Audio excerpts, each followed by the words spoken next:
मैं ना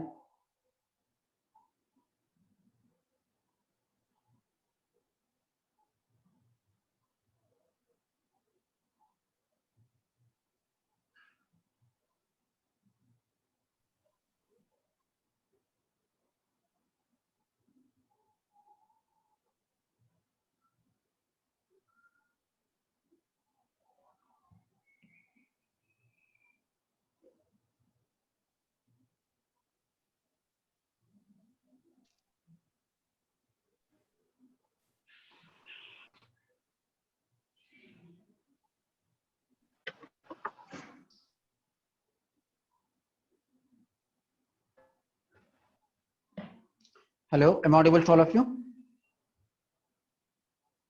Yes, sir. Yes, sir. Okay, so I'll discuss that question, and then I'll go to the Manorama yearbook. Right. So what is expected in this question is that you are expected to know what are the recent what you can say the adulterants which have been used, because food adulterants कौन से हैं जो news में है वो आपको देखना है.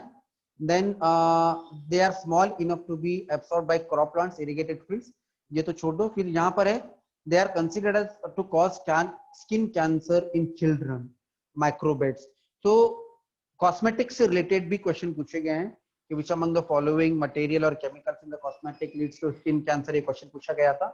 Then microbes of course they are considered harmful to the marine ecosystem. अब आपको क्या करना है, simply you need to search in the Google that कि recent chemicals or what you can say the chemicals or the stuffs which were considered as harmful to the ecosystem and ecology. Simply Google में ये search करना है recent material or recent terms or recent what you can say the chemicals which are in the news for the cause of what you can say in the environmentally hazardous. तो वो search कर लीजिए, बहुत सारे list of वो आएंगे, मतलब list of chemicals आएंगे, वो आपको लिस्ट डाउन करके रखना है और क्वेश्चन आसानी से निकल सकते हैं. ठीक है. Okay, so coming back to Manorama yearbook now. So we have discussed some question. There is one more question here, that is methane hydrate का एक question है, वो भी हम वापस से discuss करते हैं. That here you can check it out, methane hydrate.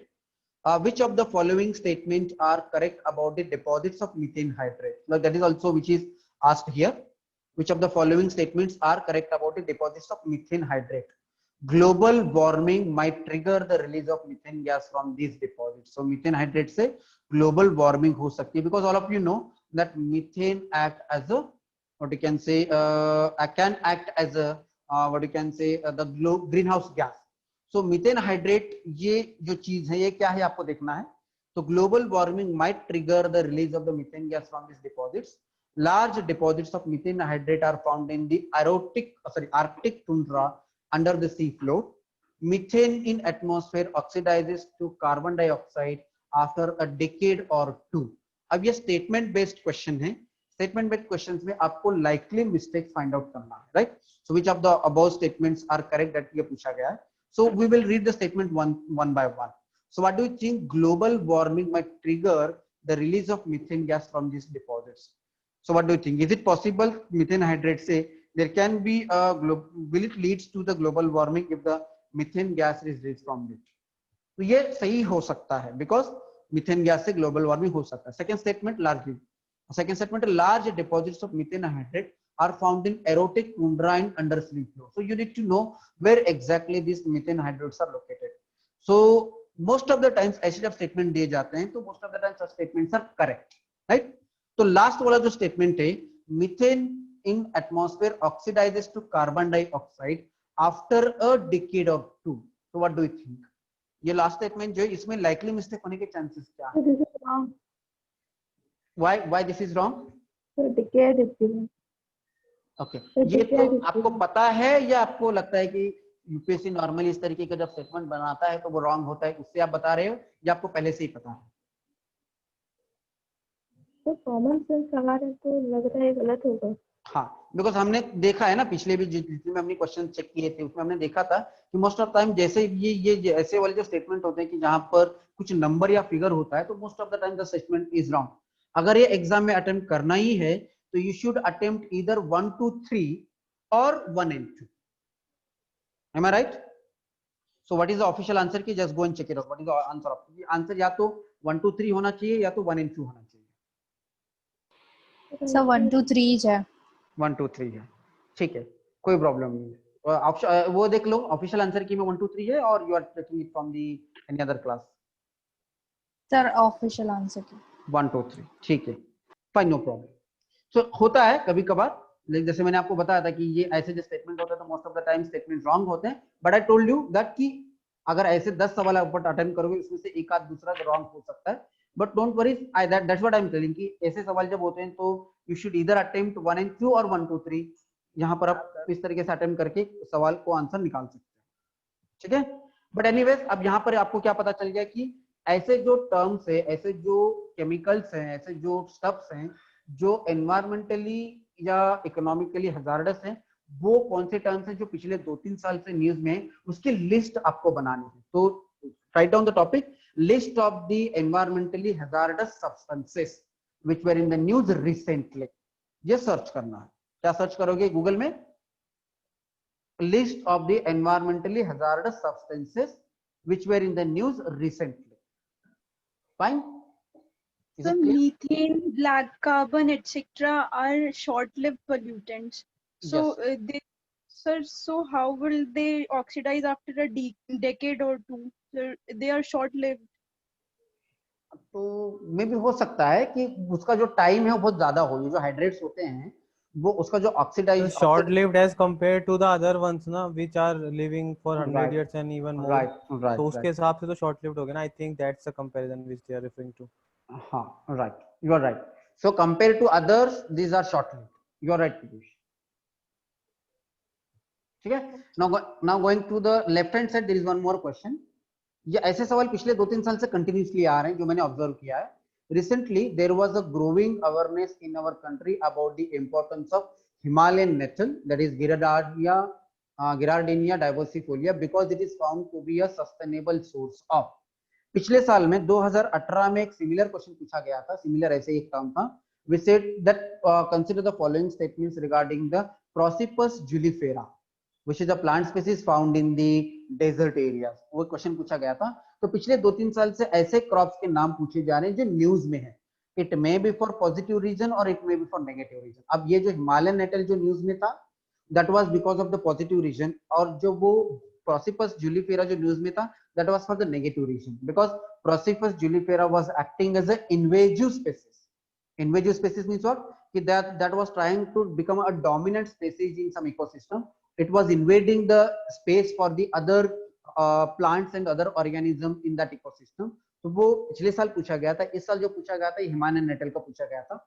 And again remember कि ये दोनों जो सवाल है मैंने ऑब्जर्व किया है कि they have been asked from Indian Express, because both Himalayan nettle as well as the Prosopis julifera, ये जो दोनों जो क्रॉप्स हैं उसके बारे में इंडियन एक्सप्रेस में आर्टिकल आए थे और वहीं से ये क्वेश्चन पूछा गया. So that is why I ask my student to read Indian Express, because most of the time some of the questions you can directly solve by just reading Indian Express. So Himalayan nettle किसके लिए use किया जाता है ये पूछा गया था. Sustainable source of anti malarial drug, biodiesel, then pulp for paper industry or textile fiber. Now here the answer is textile fiber. जो Himalayan nettle is used for textile fiber. Now here you can see, अब आपको ये check करना है कि which what you can say, अगर कोई ऐसा क्रॉप है या ऐसा कोई प्लांट है जो as a anti malarial drug use किया जा सकता है क्या. बायोडीजल तो मे भी सबको पता होगा. There are certain crops which can be used as a biodiesel. All of you know the question have been already asked by the UPSC. I guess this is related to Jatropha. Jatropha से related question already पूछा गया है, which can be used as a biodiesel. And you need to know pulp और paper industries के लिए which plants can be used for the pulp and paper industry. आपको देखना है. अब आपको क्या करना है कि पिछले एक साल में अगर ऐसा कोई प्लांट है जो न्यूज में है, it may be for positive reason or it may be for negative reason, that you need to check it out. Fine? Is it clear? Yes, sir. Yes, sir. Yes, sir. Now going to the next question. For the measurement of estimation of which of the following are satellite images, remote sensing data used. अब ये जो है very interesting question है. ये applied technology का question. ये पिछले 2-3 साल से ऐसे क्वेश्चन बहुत आ रहे हैं जहां पर कोई भी टेक्नोलॉजी कहां कहां इस्तेमाल की जा सकती है, ऐसे क्वेश्चन पूछे जा रहे हैं और most of the times all of the above are the correct answer. अब यहाँ पर क्या पूछा गया है देखो कि सैटेलाइट इमेजेस और रिमोट सेंसिंग डेटा कहां कहां यूज किया जा सकता है और कहां कहां मेजर किया जा सकता है, ये क्वेश्चन पूछा गया है। For the measurement and estimation of which of the following are satellite images और remote sensing data used, so it is an applied technology, that is applied space technology कह सकते हैं, या फिर इसको हम क्या कह सकते हैं कि यस रिमोट सेंसिंग टेक्नोलॉजी से कहा जा सकता है, ये क्वेश्चन पूछा गया है। With the help of satellite images, can we take the data of chlorophyll content in the vegetation of the specific location, greenhouse gas emission from the rice paddies of specific location, land surface temperature of a specific location? So as I told you, most of the time ऐसे जो 1 2 3 वाले जो options होते हैं science and technology में, most of the time such type of answers are correct. So same thing here also in question number 34 and here also in question number 32, 1 2 3 are correct. ऐसे अगर कोई सवाल आता है जहां पर ऑप्शन 1 2 3 है और अप्लाइड साइंसेस है कि नीचे में से कहां यूज किया जा सकता है, तो most of the time answers are correct unless and until अगर आपको पढ़ने से पता चल जाता है कि वो स्टेटमेंट बहुत ही एक्सट्रीम स्टेटमेंट है जो रॉन्ग हो सकता है, then only you should change your answer, otherwise 1 2 3 are correct. समझ में आ गया? तो ये पढ़ने से आपको पता है, जिसका भी बेसिक साइंस हो चुका है उसको पता चलेगा कि रिमोट सेंसिंग में ये तीनों चीजें का जो डेटा है वो निकाला जा सकता है। Am I right, Mitali? समझ में आ रहा है? Are you getting it? Yes, sir. चलिए, there is one more question here, question number 35. Carbon monoxide, methane, ozone, sulfur dioxide, which of the above are released into atmosphere due to burning of crop or biomass residue? Now this question is not of general science as such, but this question is of the environment, basics of environment, ecology, ecosystem में मैंने ये पढ़ाया था कि plants में कौन से elements होते हैं और उसके बर्न के बाद में कौन से गैसेस रिलीज होते हैं, ये हमने बेसिक में पढ़ा है। तो आपको पता होना चाहिए कि which among the above are released into atmosphere due to burning of crop or biomass residues.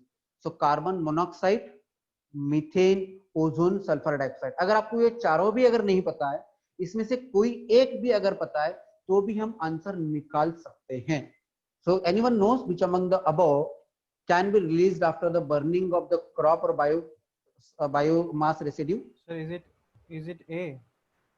Answer A. I'll come to the answer first. I want to know which gas you are very sure कि ये हो सकता है। Sir, I am sure कि ozone नहीं हो सकता because ozone is a secondary pollutant.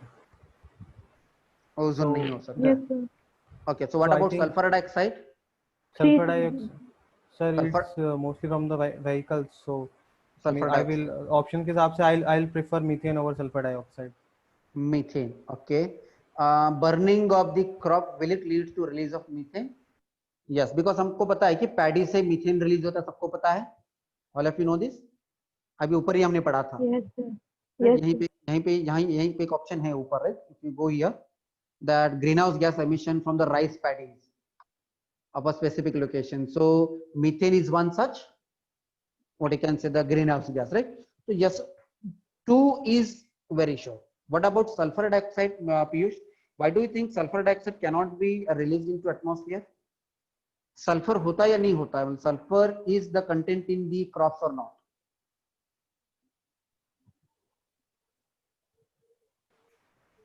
Sir, I'm not sure, not having idea. Do crops absorb sulfates for its growth?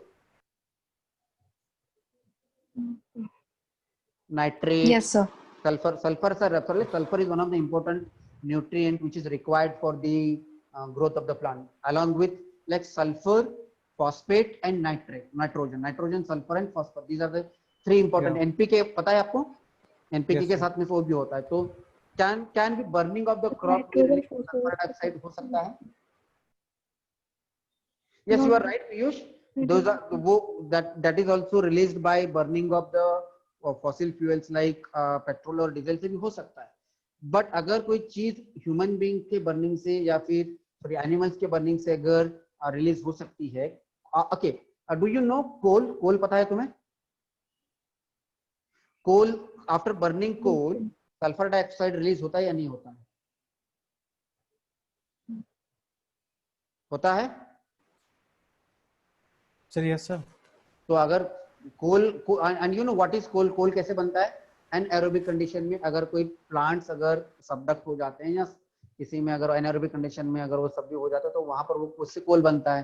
तो obviously burning of the crop may lead to release of sulphur dioxide.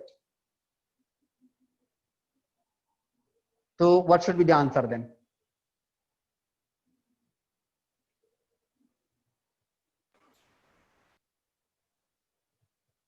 तो बोले sir option से एक A bar and से दिखा C। दीजिए सही से। देख लीजिए, अभी दिख रहा है आपको? A होता है, C हो सकता है,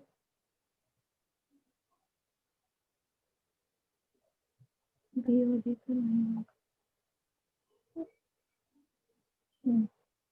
ऐसे ऑप्शन आपको देखने हैं जिसमें सल्फर डाइऑक्साइड भी हो और जिसमें मीथेन भी हो।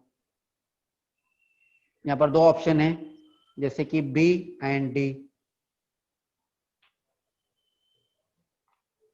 अब कार्बन मोनोऑक्साइड रिलीज होता है या नहीं होता after burning the biomass? Answer I guess 1 2 3 4। Yes sir. Am I right, Piyush? यहाँ से मेरा इंट्यूशन कह रहा है कि 1 2 3 4 पूरा होना चाहिए, बिकॉज सर बट ओजोन कैसे हो रहा है वो नहीं। बट ओजोन कैसे हो रहा है या नहीं हो रहा है, आई am not sir ozone sir फिर तो वही है ना, ओजोन को पढ़ाई ही जाता है, इट्स अ सेकेंडरी पॉल्यूटेंट। तो डायरेक्टली रिलीज कैसे हो रहा है? या तो फिर अपना बेसिक्स रॉन्ग हो गया ना सर यहाँ पे फिर इस लॉजिक के चक्कर में। वही तो मैं बोल रहा हूँ कि यहाँ पर जब आप वही तो मैं आपको बता रहा हूँ कि यहाँ पर यूपीएससी को पता है कि आपके जैसे कुछ स्टूडेंट्स होंगे जिन्होंने ये पढ़ा होगा कि ओजोन एक सेकेंडरी पॉल्यूटेंट है, वो गेट कंफ्यूज हो जाएंगे। इसीलिए उन्होंने ऑप्शन 1 2 4 नहीं रखा हुआ है। अगर सपोज ऑप्शन 1 2 4 होता तो आप मार्क करते? पीयूष, समझ में आ रहा है? Yes sir yes sir yes sir. अगर ऑप्शन 1 Yes, टू sir. 4 होता तो आप वो मार्क करते, बट इसीलिए तो यूपीएससी ने जानबूझकर 1 टू 4 ऑप्शन नहीं रखा है, and it has kept such options की where you can eliminate and you can get the right answer, that is 1 2 3 4। अगर आप 2 3 4 भी अगर मार्क करते तो चल जाता, लेकिन yes, carbon monoxide is also one of the important pollutant which is released into the atmosphere. Biomass का मतलब ही वो है ना, बायोमास रेसिड्यू या क्रॉप, मतलब यही होता है कि कार्बन मोनोऑक्साइड रिलीज होता है ना after the burning of fossil fuels. तो कार्बन तो बेसिक है पूरे carbon is the basic of what you can say, carbon is the basic of the what you can say life। ठीक है, चलिए। तो यही होता है, देखो एग्जाम में ये इट्स वेरी इंपॉर्टेंट कि एग्जाम में आपको ना एलिमिनेशन करके ऑप्शन सही आंसर निकालने की प्रैक्टिस होनी चाहिए, और वो आपको तभी होगा जब जहां इस तरीके के क्वेश्चन फ्रेम और इस तरीके के ऑप्शन फ्रेम हो। And that is why said I से यू कि मोस्ट ऑफ द जब भी जो टेस्ट सीरीज होते हैं उसमें बहुत सारे ऐसे स्टूडेंट होते हैं कि जिनको बहुत अच्छे स्कोर आते हैं टेस्ट सीरीज में, उसके बावजूद भी they can not qualify prelims, they never qualify prelims. और कुछ ऐसे भी एग्जांपल्स हैं कि जहां पर टेस्ट सीरीज में उनका स्कोर लो आता है, बट वहां पे वो टेस्ट सीरीज इसलिए नहीं दे रहे हैं कि उनका मार्क्स कैसे आ रहे क्या आ रहा है, वो इसलिए दे रहे हैं to try to find out the revision करने के लिए, या फिर जो टॉपिक रह जाता है या जो गलत हो जाता है वो फाइंड आउट करने के लिए। लेकिन आपको ये यूपीएससी का जो क्वेश्चन पेपर, इसको अगर आप अच्छे तरीके से अगर ये इस एनालिसिस करोगे तो आपको पता चल जाता है एग्जाम में ना, आपको थोड़ा सा क्लिक हो जाएगा, हाँ लास्ट ईयर उन्होंने ये ऐसे किया था तो हो सकता है कि आंसर शुड बी 1 2 3 4। ठीक है, चलिए गोइंग टू द, ठीक है, अब I will stop it here for the questions today. I will share you, let me check it whether I have downloaded the question paper, one second. Yup,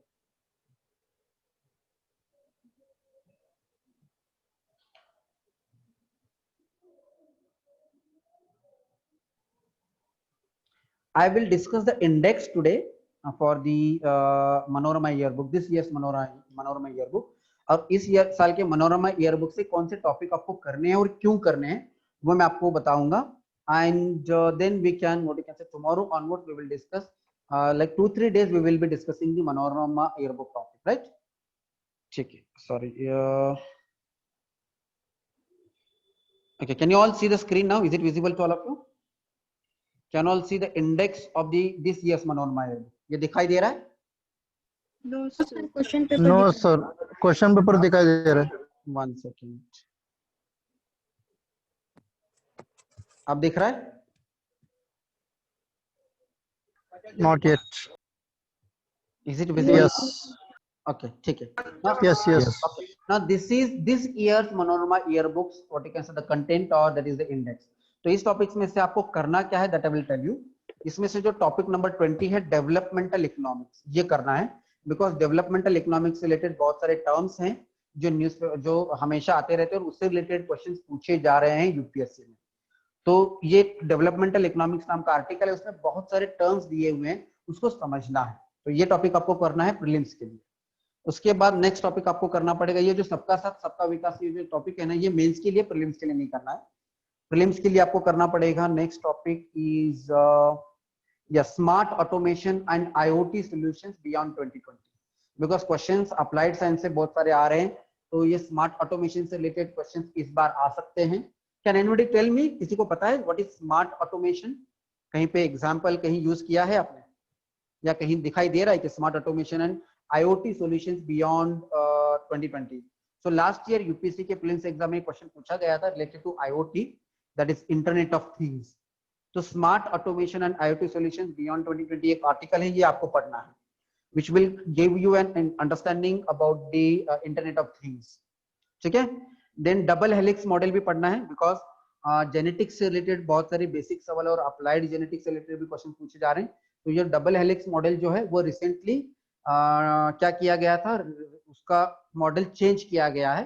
तो ये आपको देखना है इसका क्या सिग्निफिकेंट है. ये डबल हेलिक्स मॉडल जो डीएनए का जो रिसेंटली रिसर्च में पाया गया है, तो उसका सिग्निफिकेंट क्या है, उससे क्या पता चल जाता है, उससे और क्या आगे ह्यूमन बीइंग बेनिफिट्स के लिए उस रिसर्च का इस्तेमाल किया जा सकता है, उसमें दिया हुआ है. क्वेश्चन प्रीलिम्स में आ सकता है. The next is landscape of new technologies in health care. तो नए नए जो टेक्नोलॉजी जो हेल्थ केयर में है, कौन कौन से टेक्नोलॉजीज यूज किए जा सकते हैं, ये टॉपिक नंबर 72 में आपको करना है. ठीक है. Then I will go to next point. हाँ, ये जो टॉपिक है India and renewable energy expansion programme. तो in government schemes the question are asked about the renewable energy. पिछले साल भी क्वेश्चन पूछे गए थे, 2018 में भी क्वेश्चन पूछे गए थे. This year also I am expecting questions related to the government programs related to renewable energy expansion program. So ये टॉपिक नंबर 128 आपको करना है. देन ठीक है, नेक्स्ट पेज पे गवर्नमेंट इनिशिएटिव्स. ठीक है, यहाँ पर एक नोबेल प्राइज है 2019, topic number 261, Nobel prizes. Why Nobel prizes? नाम तो नहीं पूछे जाएंगे, बट नोबेल प्राइज किस फील्ड में दिया गया है वो देखना है आपको. There are various types of Nobel prize like physics, chemistry, then medicine and economics. तो किस फील्ड में वो नोबेल प्राइज दिया गया है वो देख लो, उससे रिलेटेड प्रीलिम्स में क्वेश्चन पूछा जा सकता है. Like for example Nobel prize for economics have been given for developmental economics which have been what you can say given by Abhijit Banerjee. उसके बाद government initiative, schemes and initiatives. ये यहाँ से जो स्कीम्स और इनिशिएटिव इसमें दिया हुआ है मनोरमा ईयरबुक में वो करना है बिकॉज 400 से ज्यादा गवर्नमेंट स्कीम्स दिए हुए हैं क्लासेस के नोट्स में. उतना सादा पढ़ना और उतना सब कुछ याद में रखना it's very difficult task. So the government schemes and initiatives which have been given in Manorama yearbook वो लिस्ट लेना है. अगर आपको लगता है कि इसमें इंफॉर्मेशन बहुत कम दी गई है, that is not as per the UPSC's what you can say the demand, then आप खुद से कर सकते हो, but you can take the list of schemes and initiative from this particular topic. Then ये साइंस एंड मेडिसिन तो पूरा करना है. Science and medicine, human organs, euthanasia नहीं भी किया तो भी चलेगा. बट नेक्स्ट टॉपिक जो है radiation therapy for cancer, how the radiation therapy for cancer can be used, that is application based है, वो पूछा जा सकता है. Then CO2 as a liquid fuel. Right, अभी आपने देखा है कि कुछ क्वेश्चन पूछे गए हैं related to the fuel technologies. तो कार्बन डाइऑक्साइड किस तरीके से लिक्विड फ्यूल की तरह यूज किया जा सकता है, ये यहाँ पर दिया वो पढ़ लो. Then detoxing, ways to rejuvenate our body, detoxification, ये इसको पढ़ना है. Then human body makeup, curious facts, organ transplantation, ये ठीक है. Obesity, A to Z of common diseases, ये भी पढ़ना है. और ये तो ज्यादा डिटेल में पढ़ना है. Topic number 311 that is cell and gene therapies. The question have been asked in the past about the cell therapies and the gene therapies. तो ये पढ़ना है, इससे रिलेटेड क्वेश्चन पूछा जा सकता है. अगर पूछा नहीं भी गया है तो उससे आप क्वेश्चन एलिमिनेट कर सकते हो. Then the blood, the whole concept of blood, इसको भी आपको पढ़ना है because some questions have been asked related to the blood also in previous year exam in UPSC. Then IT, that is information technology. IT scan, future of cyber security in India. Two पढ़ना है because some questions have been asked about the cyber securities in 2018. Question पूछा गया था जैसे कि पेटिया, WannaCry, ये जो cyber, ये किससे रिलेटेड है क्वेश्चन पूछा गया था. तो future of cyber security in India ये पढ़ना है. Then facial recognition, voice recognition, gesture based interface. Yes, because question last year ये पूछा गया था कि विच अमंग द फॉलोइंग में वेरेबल डिवाइसेस वगैरह कहाँ यूज किए जा सकते हैं, या फिर यूपीआई से क्या हो सकता है, या फिर आधार डिवाइसेस का क्वेश्चन पूछा गया था. तो ये टॉपिक्स आपको करने हैं. नेक्स्ट टॉपिक है ड्रोन्स. यस करने हैं. Wearable devices. Yes, wearable devices से रिलेटेड क्वेश्चन पूछे गए थे यूपीएससी में पिछले साल, ये आपको करना है. Then augmented reality. यस, ये टॉपिक करना है. वर्चुअल रियलिटी करना है. Big data, I am expecting question on big data this time. Then cyberspace, cyber crime, cyber forensics. This will be useful for both prelims as well as mains, because we have seen that in prelims as well as in mains, there is one topic called basics of cyber security. तो ये दोनों जो topic हैं, future of cyber security in India and cyberspace, cyber crimes and cyber forensics, these two topics you can read it for mains as well as for prelims. Then data privacy and protection, ये भी पूछा जा सकता है. The deep web, ये news में था, इससे भी पूछा जा सकता है. Then crypto currencies. Yes, they were in the news, question can be asked. Artificial intelligence से क्वेश्चन पूछा जा सकता है. मशीन लर्निंग, जब ये रिसेंटली इस टेक्नोलॉजी को बहुत अच्छी तरीके से डेवलप किया जा रहा है, उसका सिग्निफिकेंस क्या है, उसका इस्तेमाल कहाँ किया जा सकता है, कहाँ कहाँ उसका यूज हो सकता है, इससे सवाल पूछा जा सकता है. Blockchain technology, that we have already discussed. Blockchain technology can be used for the economics, that is in cryptocurrency, that is explained here. Then 5G technology, I am expecting question on 5G technology this year, तो ये भी करना है because questions have been asked about the communication technology and developments in the information technology. तो ये 5G technology आपको करना है. ठीक है. Environment scan in Amazon rainforest wildfires. Yes, this where is the news. तो ये पूछा जा सकता है. environment scan से related current affairs तुमको यहाँ से मिलेगा. काफी अच्छा करंट अफेयर आपको मिलेगा जो यूपीएससी के एग्जाम में पूछे जा सकते हैं. Then avian and marine life, climate change agreements, और इंटरनेशनल लेवल पे जितने भी क्लाइमेट चेंज एग्रीमेंट्स अब तक हुए हैं वो यहाँ पर लिस्ट दी गई है, वो वहां से देखना है.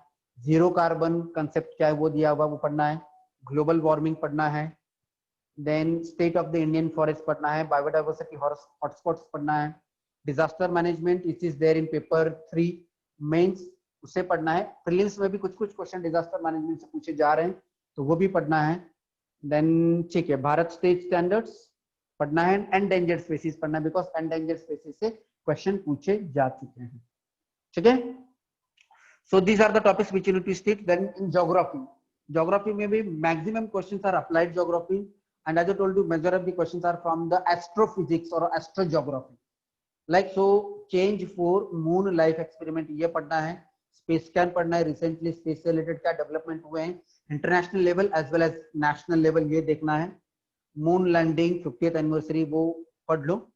Then black hole, as we know last year there was one question related to joint black hole which has been found in yesterday's Indian Express also. There was a very good article written about the recent pictures which have been found in the by the LIGO. एक observatory है, उससे एक picture मिला हुआ, उसे कुछ observation कल पता चले हैं जिसमें gravity waves have been detected by those what you can say those reservation observatories. तो वो कल का आर्टिकल भी पढ़ना है और ये भी पढ़ना है. Black hole as we know. Then space, solar system, Mars rover, then good bye Oppy, Himalayan glacier melting. Yes, ये सारे टॉपिक्स आपको पढ़ने हैं. ये all the topics you have to read it from India year book. It will hardly take 4 to 5 days, ज्यादा time नहीं लगेगा. रोज अगर आप एक घंटा भी अगर पढ़ोगे तो within 4 to 5 days you can finish all these topics. ठीक है. There are certain other topics also which you need to read. Topic number 412 and 410 and 409, that is space initiatives, Chandrayaan, then mission ISRO, defense, Geneva Convention, special security forces. then ये आधार number का भी आपको करना है. then those topics which were in the news in the polity, ये भी बहुत अच्छे तरीके से दिया हुआ है. पॉलिटी में भी कुछ क्वेश्चन करंट इवेंट से पूछे जाते हैं.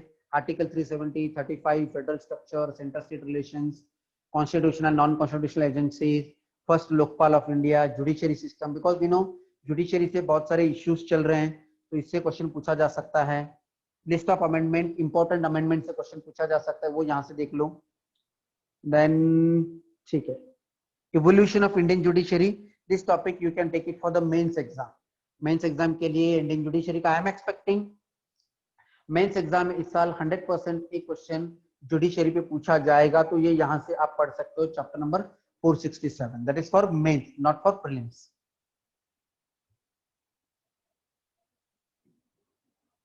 देन वर्ल्ड हेरिटेज साइट्स, ये करना है बिकॉज कुछ सवाल पूछे जा रहे हैं प्रीलिम्स में from the heritage sites. World heritage sites in India वो करना है। Then state wise top tourist places करना है, बिकॉज पिछले 2-3 साल से ऐसे जो टूरिस्ट प्लेसेस हैं उससे रिलेटेड क्वेश्चन पूछे जा रहे हैं ज्योग्राफी में। Tourism and Indian economy mains के लिए इंपॉर्टेंट है, प्रीलिम्स के लिए नहीं है। Unemployment in India important for mains. Then ठीक है, this all topics, diabetes, then sorry Indian women rising, ये मेंस के लिए इंपॉर्टेंट है, paper 1। India and Dalits, paper 1। General studies society issue में इंपॉर्टेंट है। Human capital of India, yes that is also important for mains. Employment skills development, balancing the question, ये भी करना है। एथिक्स, प्रैक्टिस नॉट प्रीच, ये paper 4 के लिए important है। ठीक है, new draft of education, that is also important for mains. Economic survey 2019, last para जो है इकोनॉमिक सर्वे 2019, ये करना है आपको। ओके, उसके अलावा ये आर्ट एंड कल्चर भी, मैंने आपको बताया था कि आर्ट एंड कल्चर के लिए बेस्ट सोर्स है Manorama yearbook. Dances of India, Indian music, then gharanas of classical Hindustani music, ये करना है। मॉडर्न इंडियन थिएटर करना, ये नहीं करना है, ये 3 करना है, dances of India, Indian music, और कुछ फेस्टिवल्स हैं जो इंडिया में सेलिब्रेट किए जाते हैं अलग अलग एरियाज में, वो भी शायद दिया होगा, वो आपको करना है। यहाँ पर अगर नहीं दिया तो प्रीवियस ईयर मनोरमा ईयरबुक में दिया हुआ है, that I will share to you, that you can do it from there. Economic survey, yes you have to do it for prelims as well as mains both.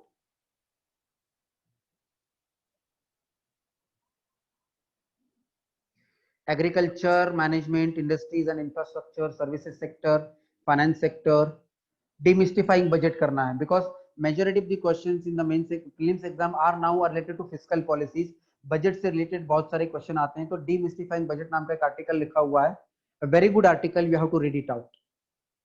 Economic timeline भी पढ़ लो अगर आपके पास time है तो। उसके बाद international relations, yes you have to read this. International relations भी आपको पढ़ना है, प्रीलिम्स में बहुत सारे क्वेश्चंस इंटरनेशनल रिलेशन से भी आ रहे हैं, so that you have to read it.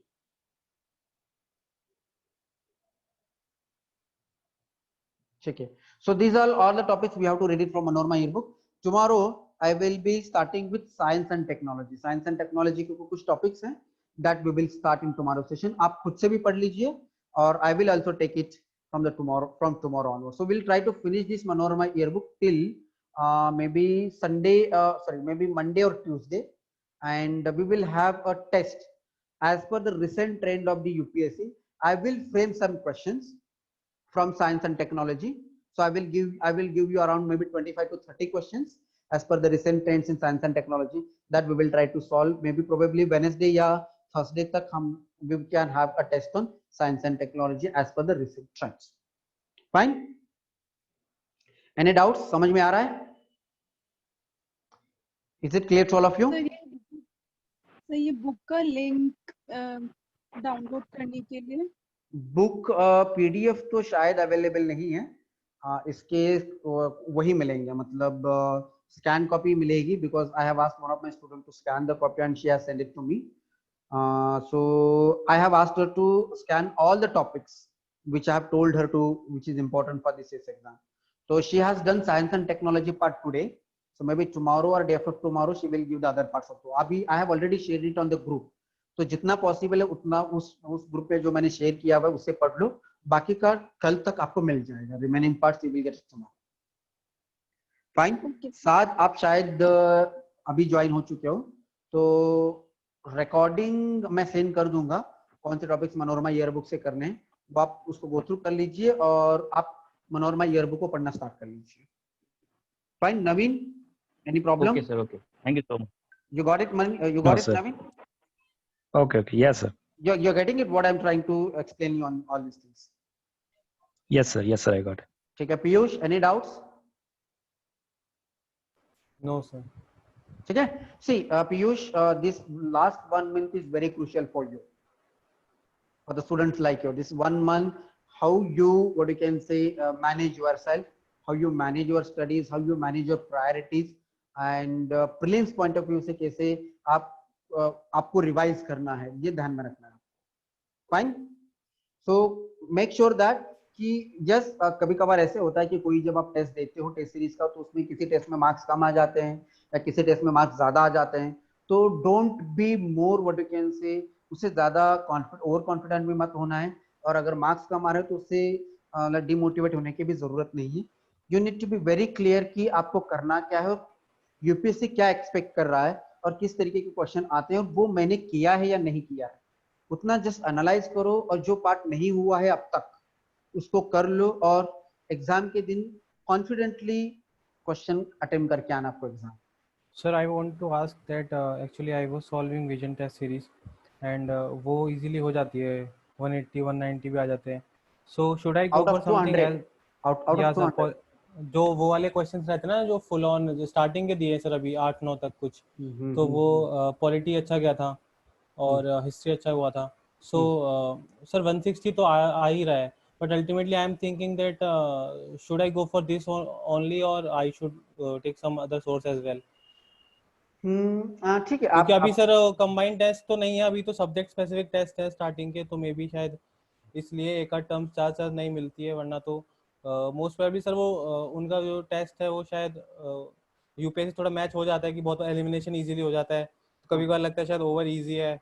हाँ वही तो मैं बता रहा हूँ कि ये मार्क्स इसलिए आपको अच्छे आते हैं सब्जेक्ट टू टेस्ट में, बिकॉज जब भी आप किसी एक सब्जेक्ट पे क्वेश्चन फ्रेम करना चाहते हो, सपोज अगर आपको पॉलिटी पे 100 क्वेश्चन अगर आपको फ्रेम करने हैं, तो वो 100 क्वेश्चन यूपीएससी के स्टैंडर्ड वाले फ्रेम करना बहुत मुश्किल है।